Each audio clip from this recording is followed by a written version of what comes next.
Welcome to Bind EduTech, and in this class we are going to discuss some of the multiple choice questions from the chapter Going Places। हम लोगों ने Going Places नाम का chapter पूरा पढ़ा है lecture videos में, और पूरा टेक्स्ट के थ्रू हम लोग गए हैं। जो लोग कहानी का पूरा वीडियो, जो कहानी के टाइटल से लेकर के इंट्रोडक्शन, कहानी का जो इंट्रोडक्शन बताते हैं या ऑथर का जो हम लोग इंट्रोडक्शन आपको बताते हैं, जैसा मैंने इस कहानी में भी आपको बताया है कि A.R. बार्टन जो ऑथर हैं इसके, उनके बारे में भी अबाउट द ऑथर में उनके बारे में कुछ बेसिक जानकारियाँ आपको दी जाती हैं। तो वहाँ से लेकर के थीम जो होता है बताया जाता है, फिर कैरेक्टर्स बताए जाते हैं कि इस नाम का कैरेक्टर है। उसके बाद फिर हमारा शुरू होता है टेक्स्ट, और हम लोग टेक्स्ट देखते हैं और फिर उसका एक्सप्लेनेशन भी देखते हैं। तो जो लोग इस तरह से एकदम स्टार्टिंग क्लास से इस चैप्टर का जो फर्स्ट वीडियो लेक्चर होगा, लेक्चर नंबर 1, वहाँ से अगर वो लोग इस वीडियो को पूरा, इस चैप्टर के सभी वीडियोस को अगर वो देखेंगे जिसमें पूरा चैप्टर कवर किया गया है, वो पूरा वीडियोस अगर आप देखेंगे लेक्चर नंबर 1, 2, 3, 4, 5, 6 जहाँ तक भी गया हो, वो आप अगर 1 बाय 1 देखेंगे और पूरा एक्सप्लेनेशन तक, चैप्टर का जहाँ तक एक्सप्लेनेशन दिया है, जहाँ दी एंड लिखते हैं हम, वहाँ तक का वीडियोस अगर आप देखे हैं, पढ़े हैं लाइन बाय लाइन चैप्टर्स को और एक्सप्लेनेशंस को पढ़े हैं, सुने हैं, उसके बाद आप मल्टीपल चॉइस क्वेश्चंस जो हैं वो अटेम्प्ट करने के लायक होंगे। ये बात मैं अपने हर वीडियो में जो मल्टीपल चॉइस क्वेश्चन से रिलेटेड होता है, ये बात मैं रिपीट करता हूँ हर वीडियो में कि मल्टीपल चॉइस क्वेश्चंस का आंसर देना, मतलब सही आंसर चुनना, ये तभी पॉसिबल हो सकता है जब आप word by word, line by line पूरा स्टोरी जो टेक्स्ट में है और फिर उसका जो एक्सप्लेनेशन जो हम पॉइंट्स में बताते हैं और जो वर्बली समझाते हैं, अगर उन चीज़ों को तुम पूरा पढ़ लोगे तब तुम किसी भी चैप्टर का मल्टीपल चॉइस क्वेश्चन ट्राई करने के लिए के लायक बन पाओगे। पहले तो एलिजिबल बनोगे तब जब तुम पूरा चैप्टर पढ़े हो, ठीक है, line by line, word by word, और उसका मतलब समझे हो, तब तुम मल्टीपल चॉइस क्वेश्चंस के लिए एलिजिबल हो जाओगे। तो जो लोग पूरा चैप्टर पढ़े हैं, जिनको लगता है कि वो लाइन बाय लाइन इस चैप्टर को वर्ड बाय वर्ड उन्होंने टेक्स्ट बुक के थ्रू पढ़ा है और चैप्टर के जो एक्सप्लेनेशंस हैं उनको भी पढ़ा है और सुना है, ऐसे जो स्टूडेंट्स हैं, उन स्टूडेंट्स को ये जो मल्टीपल चॉइस क्वेश्चंस जो रहता है वो उन स्टूडेंट्स को मदद करता है ये जानने में कि वो कहानी के बारे में कितना डीप याददाश्त रख पाते हैं। मतलब एकदम जो वर्ड्स होते हैं, मतलब एक स्टोरी जो है, जैसे गोइंग प्लेसेस नाम का जो स्टोरी था वो काफ़ी लंबा था, ठीक है, छोटा स्टोरी नहीं है, बड़ा स्टोरी था, बहुत सारे कैरेक्टर्स थे। तो जो लोग पढ़ने वाले हैं जिनको लगता भी है कि वो लोग किसी भी माध्यम से टेक्स्ट पढ़े हैं और अपने आप को अगर उनको टेस्ट करना हो कि देखते हैं कि हमको कितना याद है इस कहानी के बारे में, तो वो टेस्ट करने के लिए सबसे अच्छा तरीका होता है मल्टीपल चॉइस क्वेश्चंस। ये आपका एक तरह से ना टेस्ट होता है, आप खुद को इवैल्यूएट कर पाओगे। सबसे ज़रूरी है एग्ज़ामिनेशन के पहले प्रिपरेशन करने के बाद या प्रिपरेशन करते वक्त सबसे ज़्यादा ज़रूरत होता है खुद को पहले इवैल्यूएट करना कि मेरा जो पढ़ाई है, चाहे वो किसी भी सब्जेक्ट का हो, ठीक है, उसमें हम कितना समझ सकें। कोई भी स्टोरी अगर है इंग्लिश में, चैप्टर है, कोई स्टोरी है इंग्लिश सब्जेक्ट में, तो हम कितना समझ सके हैं इसको इवैल्यूएट करोगे तो तुम अपने एग्ज़ामिनेशंस को प्रॉपरली और कॉन्फिडेंट के साथ अटेम्प्ट करोगे। तो मल्टीपल चॉइस क्वेश्चंस जो हैं वो एक तरह से एक वो टेस्ट का काम करते हैं उन लोगों के लिए स्पेशली जिन्होंने पूरा टेक्स्ट पढ़ा हो और उसका मतलब भी समझने की कोशिश की हो। तो यहाँ से चेक हो जाता है कि वो कहाँ तक समझ पाए। तो हम लोग गोइंग प्लेसेस जो था, सोफ़ी नाम की लड़की का स्टोरी है और उसके डे ड्रीम्स के बारे में है। बहुत सारे जो कैरेक्टर्स थे वो सब हम लोगों ने स्टोरीज़ में पढ़े हैं। तो उन्हीं से रिलेटेड मल्टीपल चॉइस क्वेश्चंस जो हैं वो पूछे जाएंगे। फॉर एग्ज़ाम्पल पहला क्वेश्चन लेते हैं। पहला क्वेश्चन में पूछा है, who is a Barton? A Barton कौन है? ऑप्शंस देखो। A modern writer, A Barton एक मॉडर्न राइटर हैं, या ऑथर ऑफ गोइंग प्लेसेस, या इस कहानी के ऑथर हैं, या lives in Zurich and writes in English, कि ये ज्यूरिक में रहते हैं और इंग्लिश में लिखते हैं, या डी में ऑप्शन है ऑल दीज, कि ये सब ए.आर. बार्टन पर सूट करती हैं। ये सारी बातें ए.आर. बार्टन के बारे में सही बताई गई हैं कि ए.आर. बार्टन मॉडर्न राइटर है भी है, ए.आर. बार्टन ऑथर का गोइंग प्लेसेस का ऑथर भी है, और ए.आर. बार्टन जो लेखक हैं वो कहाँ रहते हैं? ज्यूरिक में रहते हैं और इंग्लिश में लिखते हैं। तो इसका करेक्ट आंसर जो है वो होना चाहिए ऑल दीज। ये इसका करेक्ट आंसर होना चाहिए, ऑल दीज। अब ये करेक्ट आंसर कौन दे पाएगा, कौन चुन पाएगा? जो ए.आर. बार्टन जो इसके ऑथर हैं उनके बारे में जो मैंने इंट्रोडक्शन बताया था, वो जो वीडियो देखा होगा या सुना होगा वही सही आंसर चुन पाएगा कि ये सभी चीज़ें ए.आर. बार्टन के बारे में लिखी गई हैं, जो ये तीनों चीज़ें वो फिट बैठती हैं उन पर। जैसे एग्ज़ाम्पल में हम आपको अगर इसी चैप्टर के बारे में दिखाएं, जब मैंने ये चैप्टर शुरू किया था, देखो ये है, मैंने शुरू किया था तो अबाउट द ऑथर बताया था, ठीक है।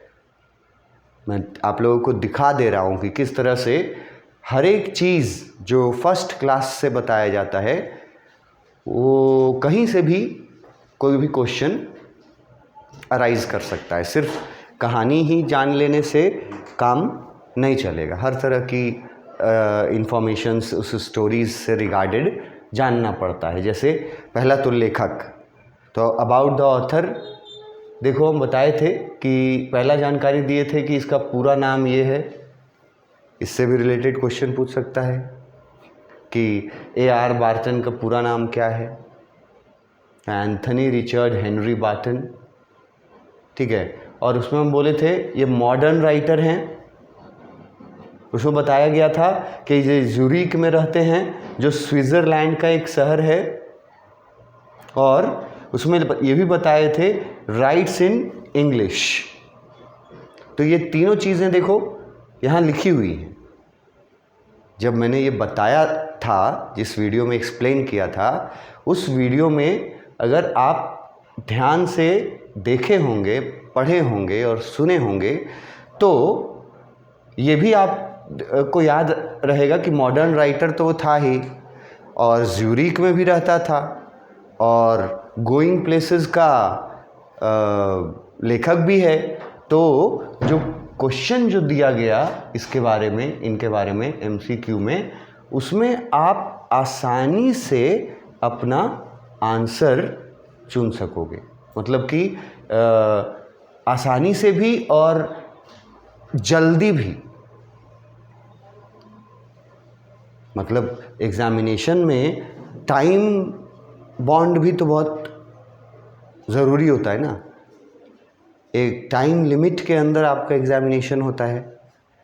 तो उस सब पढ़ने से, सब जो वीडियोस जो बने हैं उनको देखने से, पढ़ने से, जब आप उसके बाद क्वेश्चन आंसर्स MCQs अगर अटेम्प्ट कीजिएगा तो सही कीजिएगा, ये तो है ही।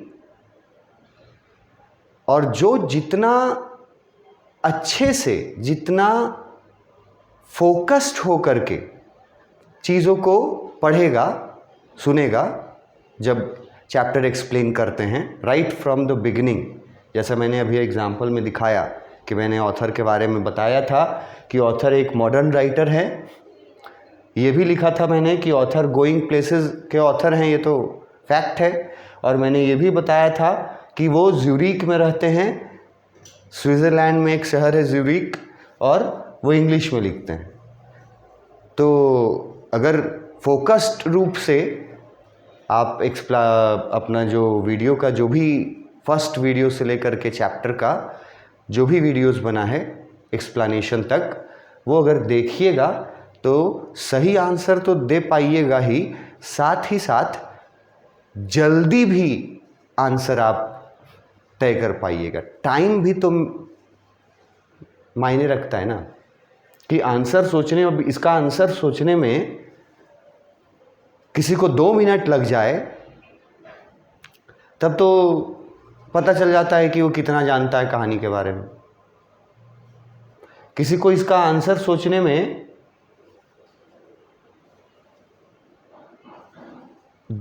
1 मिनट लग जाए तो भी उसको हम पुअर कैटेगरी में रखेंगे। और ये तीनों ऑप्शंस पढ़ने के बाद, जैसे ही आप 3 ऑप्शन पढ़ते हैं, क्वेश्चन पढ़े और ये तीनों ऑप्शन पढ़े, और इंस्टेंटली, मतलब कि तुरंत आप रिकॉल करते हैं, याद कर लेते हैं कि ये तीनों बातें उसके बारे में जो बोली गई हैं, ये तीनों बातें सर ने एक्सप्लेनेशन में बताया था। ये जो जितना जल्दी रिकॉल कर लेगा वो उतना जल्दी सही आंसर चुन पाएगा। तो बहुत डीपली पढ़ना पड़ेगा आपको मल्टीपल चॉइस क्वेश्चंस को अटेम्प्ट करने के लिए। और अगर किसी को लगता है कि वो पढ़ चुका है तो वो इसको एज अ टेस्ट ले सकता है कि मैं कितना जान पाया हूँ इस कहानी के बारे में। क्वेश्चन नंबर 2, ये भी ऑथर से रिलेटेड है। What theme does Barton explore in this story? क्या पूछा कि इस स्टोरी में कौन सा थीम, मतलब स्टोरी का थीम पूछ रहा है कि इस स्टोरी में A.R. बार्टन ने कौन से थीम को उठाया है। तो मैं फिर एक बार आपको एग्जाम्पल दिखाता हूँ कि मैंने आपको इसका थीम बताया था जब वीडियोस लेक्चर्स में मैंने जब ये शुरू किया होगा तो मैंने इसका थीम भी बताया होगा। देखो यहाँ मैंने थीम बताया था, ठीक है। The story going places describes the aspirations. Aspiration मतलब यहाँ थोड़ा सा जो डॉट्स दिख रहे हैं वो हिंदी वर्ड जो है वो लिखे थे जो कि नहीं दिख पाया, वो यहाँ कुछ रीजंस की वजह से। तो एस्पिरेशंस जो होते हैं वो होते हैं इच्छाएं, ठीक है, डिज़ायर, ठीक है, एंड ड्रीम्स। इच्छाएं और सपने जो यूथ्स को आते हैं, यही इस चैप्टर का थीम है। और बार्टन के बारे में जब बताए थे, A.R. बार्टन के बारे में, तब भी हम ये बात बताए थे। यहाँ देखो, in going places Barton explores the subject of मतलब थीम ऑफ, यहाँ बताए थे adolescent fantasising and hero worshipping. और आपको बोले थे कि 2 वर्ड में इसका थीम याद रखना, यही दोनों word, adolescent fantasising and hero worship. तो देखो क्वेश्चन पूछ दिया इससे रिलेटेड कि A.R. बार्टन ने अपने स्टोरी में कौन सा थीम रखा है, मतलब किस थीम पर उनका स्टोरी बेस्ड है। ऑथर के बारे में सबसे पहला क्वेश्चन पूछा कि हैं कौन ये, तो ये सारी चीज़ें सही बैठी तो ऑल ऑफ दीज आंसर निकला। दूसरा क्वेश्चन ऑथर के बारे में है कि ऑथर इस स्टोरी में क्या एक्सप्लोर कर रहे हैं, किस थीम को। तो ऑप्शंस देख लो। थीम ऑफ चिल्ड्रंस हैप्पीनेस, ये तो बिल्कुल गलत है। Theme of adolescent fantasising and hero worship. अब जो स्टूडेंट इसका थीम जानेगा, जानता होगा, पढ़ा होगा, तो उसको इसके आगे का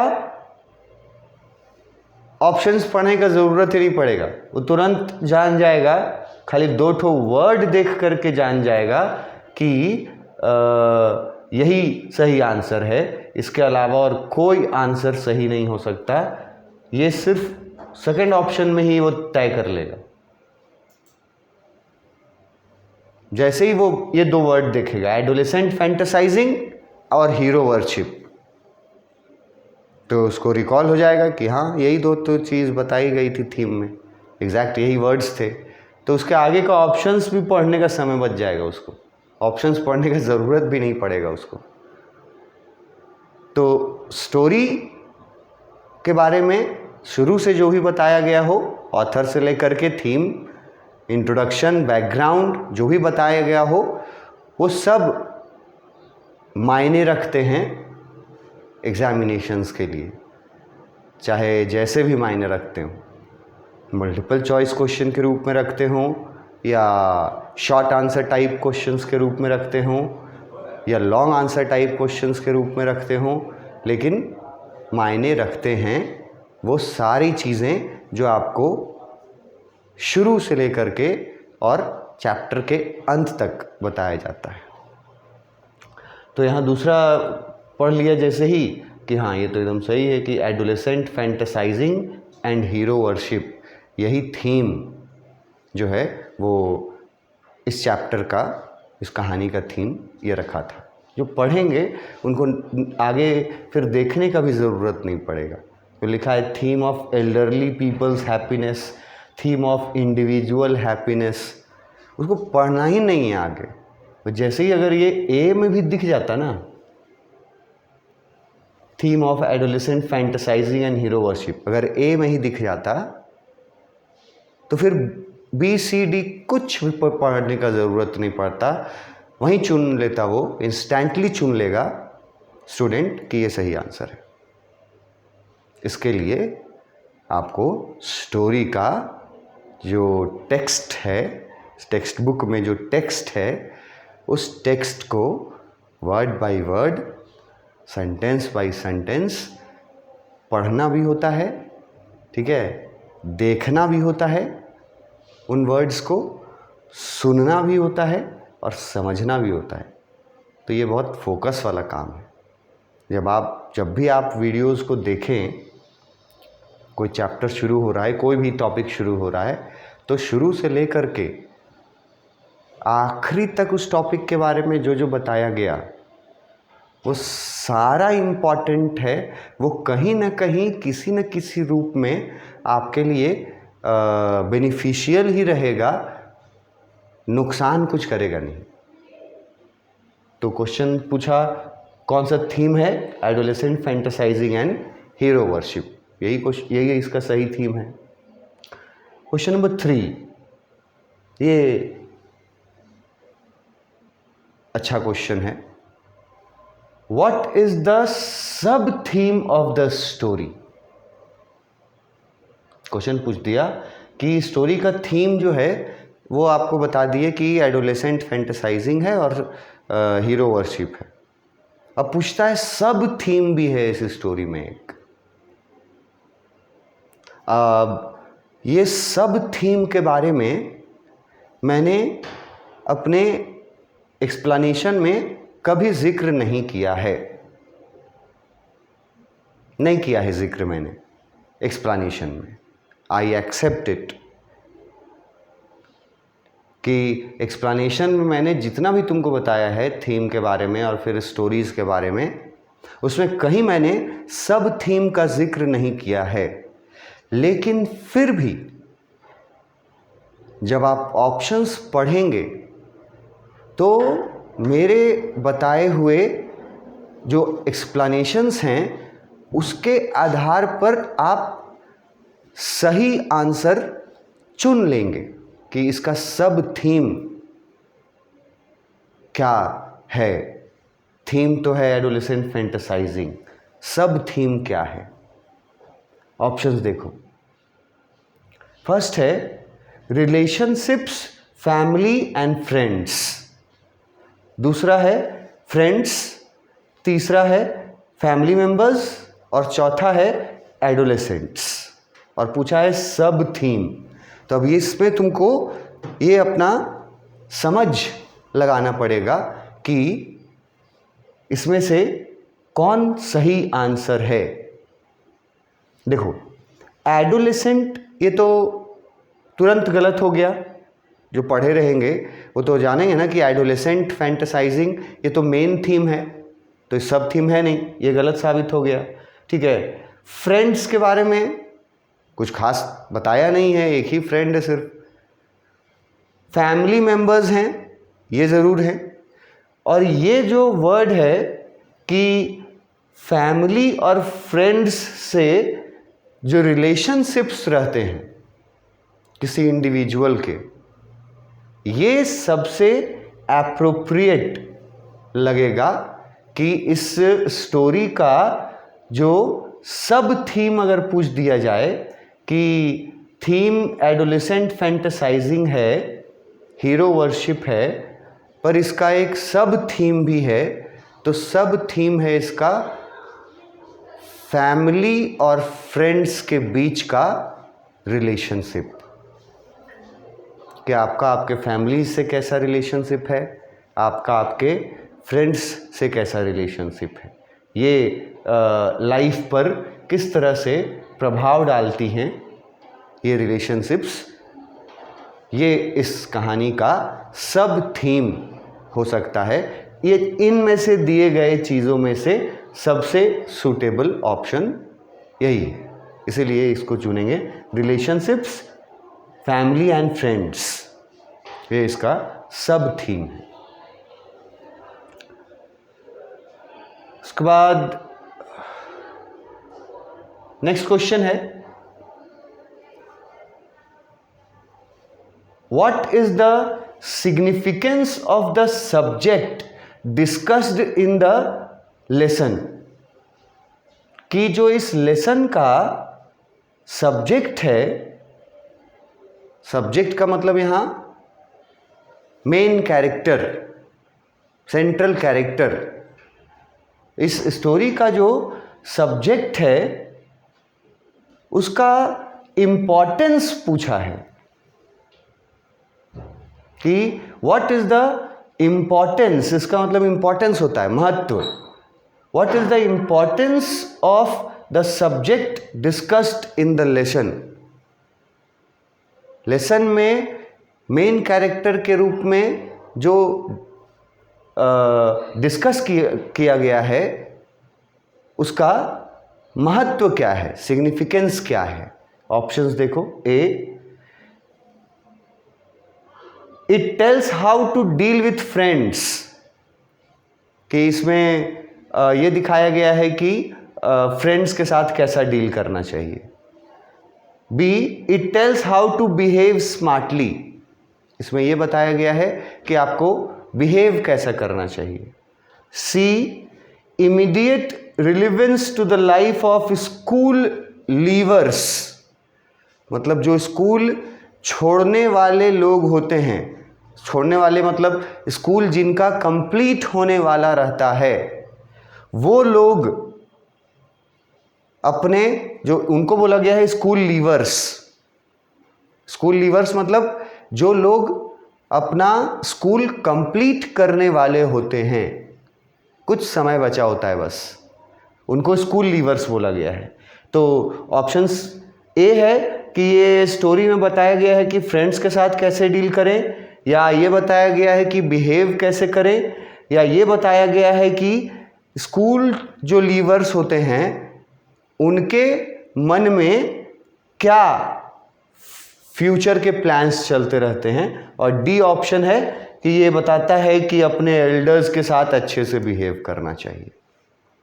तो इस स्टोरी में कहीं एल्डर्स के साथ अच्छे से बिहेव करने वाला बात तो है नहीं, ठीक है, ये भी नहीं है, ये भी नहीं है, और ये जो है इसमें एक वर्ड पकड़ करके, और जो वर्ड सही आंसर दिलाएगा वो ये वाला वर्ड है।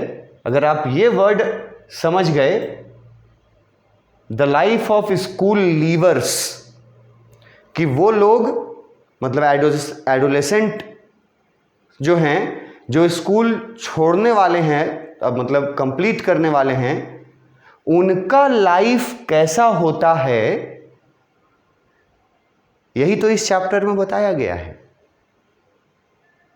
तो जो बहुत स्मार्टली चैप्टर को पढ़ेंगे, उसके बारे में सोचेंगे, तो वो सही आंसर इस वाले कीवर्ड से पकड़ लेंगे, the life of school levers, कि ये कहानी जो है इसमें स्कूल छोड़कर कंप्लीट करके जाने वाले स्कूल लीवर्स के लाइफ के बारे में बताया गया है कि उनका लाइफ कैसा होता है। आगे हम लोग अपने नेक्स्ट क्लास में करेंगे। Thank you.